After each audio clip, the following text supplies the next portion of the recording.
I don't think you set me up with that. No, but no. I need to see that. And docs and everything. I don't know. Yeah, I mean, maybe I should even show you, but I think like that's very helpful. Yeah. Like in those docs when you're having the meetings, you backspace. Like let's say you have a task like this, you backspace type of task, and that makes it a task for you. Yeah. Like so you're not just typing. Yeah. I do. Oh yeah. Yeah, I do. I just started using it because I was an Asana head. Oh yeah. That was Asana head, but What's that called? I met the founders of ClickUp. That's why I started using it. You have your calendar in there? Do you have your calendar in there? The other ones? They do, yeah. In the Asana? Yeah, they do have calendar. The only thing with ClickUp is because they let you do so many things, it's like, okay, everything's like, it's not as good as Asana because that's what they do. How you manage things. Yeah, they're like They would. Okay, cool. Then that works. And then, so then we can start. Let's go. I'm ready to go. That's what I'm saying. Yeah, let's go.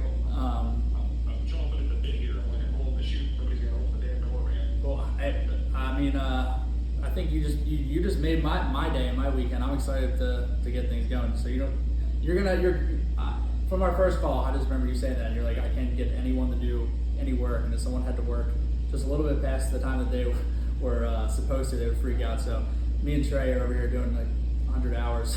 So we're excited to bring someone else on. Okay. So then the combo that you're having next Wednesday, we'll get that stuff to you. Do you want to look to kind of start things on a Monday, like just in terms of like calls to dive into everything? 24/7 hour week shit. All right, perfect. That works for me then. You start me at 3 a.m. on a fucking Tuesday. I'm down, whatever. Hey, that works. That works for me, man. I've got the nation figured out. I got the time zones figured like yesterday. Like I'll flip-flop my schedule based on time zone. So we are one signature away from a very significant angel investment or angel merger. Lawyers have been talked to, and it's stressful because I don't get excited until I see money in the bank, because anything can happen at any time. But when everything goes through sign, I can talk more on this, and it's pretty significant investment, mid six figures with contingency for more, but it will give us the opportunity to really accelerate our growth, add a few people to the team, get some new tools, just allow us to grow and really make a bigger impact. And if you understand what I've been through to get to this point at the pace that I was able to get there, to be able to acquire two companies. One was exited as an acqui-hire, and I got minority stake in the one that that this angel investment is coming through.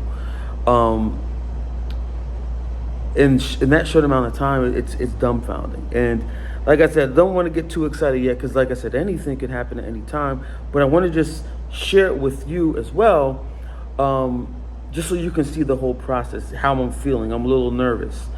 It feels very vulnerable. I think because it happened so fast. And I was able to start, I was the one that was able to start the deal and bring in the investment. Because that's one of the things that as someone who's an investor in building this portfolio company, my goal is, if I'm partnering with a CEO, what you saw was Jason, my goal is to add as much value to that company as fast as possible. Because that's how I build trust. That's how I build my reputation, that I was able to go from just a casual observer of the business, and kind of over time built a really good relationship with Jason, and we connected right off the bat. And to see where we're at right now, it's unbelievable. And even the things that he had going prior to me coming on board.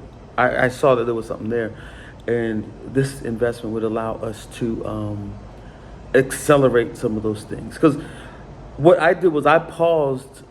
I paused sourcing new companies after we exited out of the first company, that my African team, we exited that company, well, development company.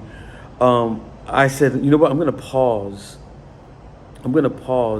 on any sourcing new companies. I'm gonna focus exclusively right now on Rev Cardo, to make sure that it's in the right place, and that's what I did. I haven't really been.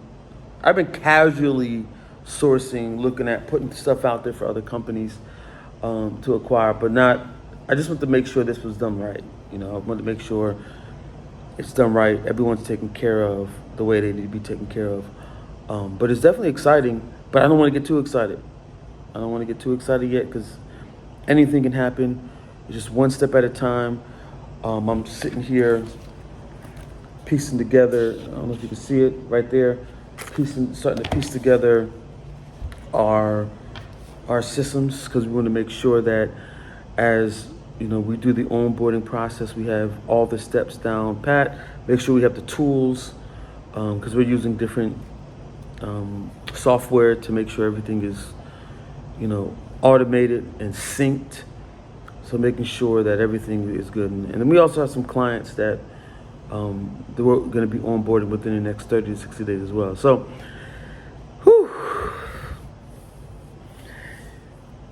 when this happens, when this goes through, there's going to be signs.